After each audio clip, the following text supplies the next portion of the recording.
கடலலைகள் மெல்ல கரையைத் தட்டும் இந்த இடத்தில் கல் மட்டும் நிற்கவில்லை, காலமும் நிற்கிறது. கடலலை, கல். இது ஒரு கடற்கரையல்ல, இது கல்லுக்குள் பேசும் வரலாறு. மகாபலிபுரம். 7ஆம் நூற்றாண்டு. பல்லவ மன்னர்கள் ஆட்சி செய்த காலம். நரசிம்மவர்மன் மாமல்லன் ஒரு கனவுடன் நிற்கிறான்.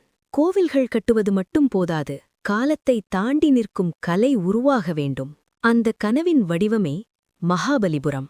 மற்ற இடங்களில் போல கல்லை வெட்டி எடுத்து கோவில் கட்டவில்லை. இங்கே ஒரே பாறை, ஒரே உடல். அதற்குள்ளேயே கோவிலை வெளிக்கொண்டு வந்தார்கள். ஒவ்வொரு உளி அடியும் ஒரு தவறு செய்ய முடியாத முடிவு. அதனால் ஒவ்வொரு அடியும் ஒரு பிரார்த்தனை. மகாபலிபுரத்தின் இதயம் பஞ்சரதங்கள். தர்மராஜன், பீமன், அர்ஜுனன், நகுல சகாதேவன், திரௌபதி. இவை கோவில்களல்ல, கல்லில் உறைந்த தத்துவங்கள். ஒரே பாறை, ஆனால் ஒவ்வொரு வடிவமும் ஒரு மனித குணம். பிறகு ஒரு மாபெரும் காட்சி. அர்ஜுனன் தவம் அல்லது கங்கை அவதாரம்.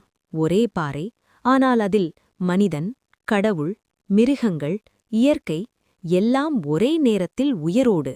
யானைகள் நடக்கின்றன, பூனை தவம் செய்கிறது. கல்லுக்குள் நீரோடும் மாதிரி தோன்றும் மாயை. இதுதான் பல்லவ கலைஞனின் உச்சம். கடலின் முகத்தில் 1000 ஆண்டுகளாக அலைகளை எதிர்த்து நிற்கிறது கடற்கரை கோவில். ஒரு காலத்தில் 7 பகோடாஸ் என்று அழைக்கப்பட்ட 7 கோவில்கள். கடல் சிலவற்றை எடுத்துக்கொண்டது, ஆனால் நினைவுகளை எடுத்துக்கொள்ள முடியவில்லை. இந்த கோவில் வழிபாட்டுக்காக மட்டுமல்ல, கப்பல்களுக்கு வழிகாட்டும் ஒளிகோபுரம் கூட. இந்த அற்புதங்களுக்கு பின்னால் யாரும் புகழ் தேடவில்லை. சிற்பியின் பெயரில்லை, ஆனால் அவன் கைரேகைகள் கல்லில் இருக்கின்றன. நான் இல்லை, என் கலை மட்டுமே நிற்க வேண்டும். அதுதான் அந்த கலைஞனின் சத்தியம். இன்று நாம் மகாபலிபுரத்தை சுற்றுலா இடம் என்கிறோம், ஆனால் உண்மையில் இது ஒரு நகரமல்ல, தமிழ் நாகரீகத்தின் குரல். இந்திய கலை வரலாற்றின் ஒரு மைல்கல். கடலலைகள் இன்னும் சொல்லிக்கொண்டே இருக்கின்றன. கல் அழியலாம், கலை அழியாது.